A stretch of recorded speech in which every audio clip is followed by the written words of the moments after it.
অবস্থা বাংলাদেশ টিম? আজকে 8:30টায় খেলা। তো আপনাদের কাছে একটাই অনুরোধ ভাইয়েরা, অন্তত ম্যাচ ঠগেন বা ম্যাচ জিতেন যাই করেন, কিন্তু পজিশনটা এমন আনবেন না যেন স্টপ করা লাগে। মানে আপনাদের খেলা দেখলে হার্ট অ্যাটাকের অবস্থায় চলে যেতে হয়। আপনারা ম্যাচ জিতেন ভালো কথা, কিন্তু ওই যে ম্যাচ জিতেনও না হারেনও না, কিন্তু ম্যাচ এমন একটা পর্যায়ে চলে আসে যে যারা ম্যাচ দেখে তারা সত্যি স্ট্রোক করবে বা হার্ট অ্যাটাক করবে এইরকমের। মানে দুর্বল চিত্তের লোক যারা আছে তারা দেখলে অবশ্যই আপনাদের খেলা দেখেই মরে যায়। তো এই সিচুয়েশনে যেন না যায়। যদি ম্যাচ হারার হয়, ব্যাপক ব্যবধানে হাইরে যায়, কোনো সমস্যা নেই, আপনাদের নিয়ে কেউ ট্রোলও করবে না। কিন্তু ইজি ম্যাচগুলো একেবারে তীরে আইসে তরি ডুবানোর মতো ম্যাচ আপনাদের খেলার দরকার নাই। আর শকিব আল হাসান একটু দায়বদ্ধতা নিয়ে, একটু দায়িত্ব নিয়ে একটু ব্যাটিংটা কইরেন আর বোলিংটাও একটু ওই রকমের কইরেন। আর শান্তর কথা কি বলবো, আপনার যে ধারাবাহিক পারফরমেন্স এই 4-5 বছর ধরে দেখতেছি, ওই ধারাবাহিক পারফরমেন্স ওই রকমেরই বজায় থাকবে, আপনারা নিয়ে কিছু বলার নাই। আর টনটন দাস যথেষ্ট এক্সপিরিয়েন্স একটা প্লেয়ার, আপনার যে অভিজ্ঞতা সেইটার অভিজ্ঞতার প্রমাণটা আজকে একটু নেদারল্যান্ডের সাথে দিয়েন, কারণ আপনার পূর্বের যে রূপগুলো ছিল ওই রূপগুলো দেখতে চাই।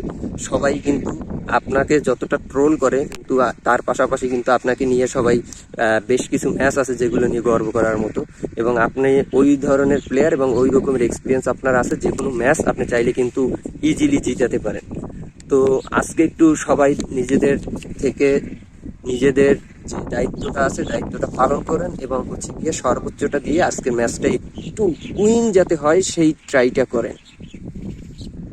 আর বিশেষ করে টপ অর্ডারের অন্যান্য যারা ওপেনিংয়ে যারা খেলতেছেন, সবাই নিজেদের একটু দায়বদ্ধতা নিয়ে খেললে ইনশাল্লাহ আজকের ম্যাচটা উইন হবে এবং আমরা দ্বিতীয় পর্বটা কিন্তু নিশ্চিত করতে পারবো।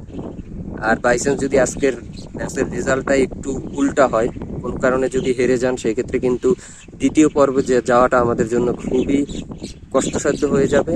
আর নেদারল্যান্ড বলেন, নেপাল বলেন, দুইটা টিমকেই কিন্তু ওই রকমের গিয়ে নর্মাল টিম ভাবা যাবে না, কেননা এরাও কিন্তু যথেষ্ট ভালো ক্রিকেট খেলে। আর বিশেষ করে এই ওয়ার্ল্ড কাপে কিন্তু লো কোয়ালিটির দল যেগুলো ধরতেছি আমরা, তারা কিন্তু প্রত্যেকটা ম্যাচে কিন্তু খুব ভালো পরিমাণে অ্যাটাকিং ক্রিকেট বলেন বা গিয়ে সুন্দর ক্রিকেট বলেন, যেটাই বলেন না কেন, তারা কিন্তু অল্প রান করলেও সেই অল্প পুঁজিতেও কিন্তু ম্যাচগুলো কিন্তু খুবই ডিফিকাল্ট পর্যায়ে নিয়ে গিয়েছিল। আপনারা যদি ইন্ডিয়ার ম্যাচটা দেখেন, সেই ক্ষেত্রে কিন্তু ইন্ডিয়া প্রথম 3টে উইকেট যেই কন্ডিশনে হারিয়েছিল, তারপরে ক্যাচ মিস হলো, একটা ক্যাচ মিস না হলে ইন্ডিয়ার ওই কয়টা রান নিতেই কিন্তু ইন্ডিয়াও কিন্তু হিমশিম খেয়ে গিয়েছিল যখন পরপর 3টে উইকেট পড়ে গেল।